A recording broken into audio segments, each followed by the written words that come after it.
پدې سفر کې ما او تا سره مور او پلار ملګری نه دي، قوم قبیل ملګری نه دي. ډېر د ناشنایي سفر دی، ډېر د تنهایي سفر دی، ډېر یرونکی سفر دی. ژوند اختتام نه وروستو زمونږ او ستاسو یو بل سفر شروع کېږي، سفر چې هغه سفر ډېر تریخ دی او د هغې لارې ډېرې ناشنا دي او منازل ډېر یرونکي دي او ډېر د ناشنایي سفر دی، ډېر د تنهایي سفر دی، ډېر یرونکی سفر دی.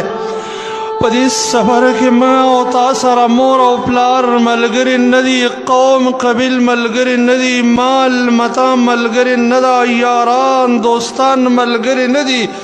سفر دی او د یو ملګري سره کېږي چې کوم ملګري ته ما او تا شا ګرځولې ده چې هغه نیک عمل دی. دا سفر د ایمان او د نیک عمل سره په ملګرتوب کې کېږي، خو کاش چې داسې بندګان وي چې د دې ملګري سره تعلق قایم کړی، هغې باندې دا سفر ډېر آسان دی او ډېر زیات کومک کوونکی او معاونت کوونکی دی. زما قدرمن او عزتمند ورونو، د دې سفر اولنی پړاو، اولنی مرحله، اولنی سټاف، اولنی دروازه مرګ دی، صرف مرګ. کم بندگان چې د دې مرګ نه غفلت کوونکي بندگان هغه د نقصان سره مخ دي، او چې کم بندگان د دې تذکره کوي، د دې یاداشت کوي، هغه بندگان هوښیار بندگان دي، هغه زیرکه بندگان دي، هغه پوهه بندگان دي. هغه خلق په دې سفر کې کامیابیږي او منزل ته په اسانۍ رسیږي څوک چې دا سفر یاد لري. مرګ ورونو هغه تریخ جام دی چې هر یو انسان د هغې سکونکی دی. کل نفس ذائقة الموت، هغه سخترینه خطرناکه دروازه ده چې هر یو انسان په هغې باندې ننوتونکی دی، هغه ناشنا لاره ده چې هر یو زنده سر په هغې باندې تلونکی دی، او هغه نهایت زیات خطرناک پل دی چې هر یو انسان په هغې پورې وتونکی دی. هغه انسان په دې سفر کې کامیاب راځي کوم انسان چې دا حالت یادوي او مرګ یاد ساتي.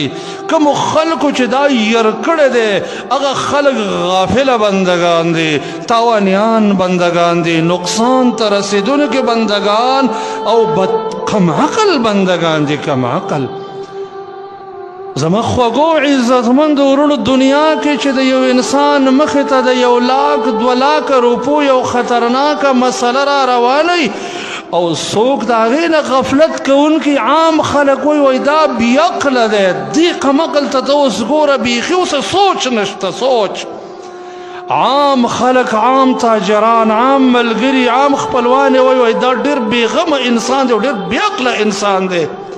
ته وګوره دومره خطرناک حالت مخې ته را روان دی او دی ته غافله دی، هغه به د دې فاني دنیا د یو معمولي زیب و زینت تاواني. زمونږ او ستاسو مخې ته دومره خطرناک سفر پروت دی که یو ځل په دې کې د انسان خپه وښویېدله او دا انسان د نقصان سره مخ شو، تر قیامته به د نقصان سره مخ وي، بلکې د قیامت نه به وروسته هم د نقصان سره مخ وي. ځکه په دې سفر کې چې اولنی آواز درته وشو چې یا ایتها النفس الخبیثه اخرجی الى غضب الله و مقته. ای خبیث روحه، دنیا کې د خباثت زندگی کړې ده، نن د الله قهر، د الله غضب او د الله عذاب ته راوځه. د دې انسان قدم به چرې په دې سفر کې په ځای ونه لګېږي او دا انسان بچری په دې سفر کې کامیاب نشي.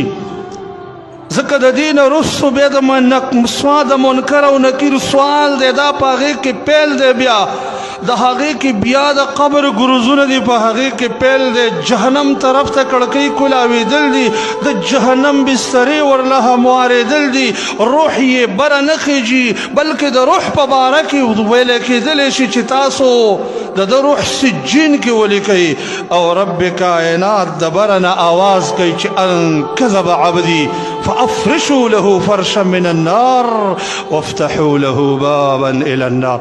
دومره ترخه حالت چې د یو انسان مخې ته پراتی او دې ته د بېغمۍ زندګي کوي یقینا چې د دې په عقل کې نقصان دی.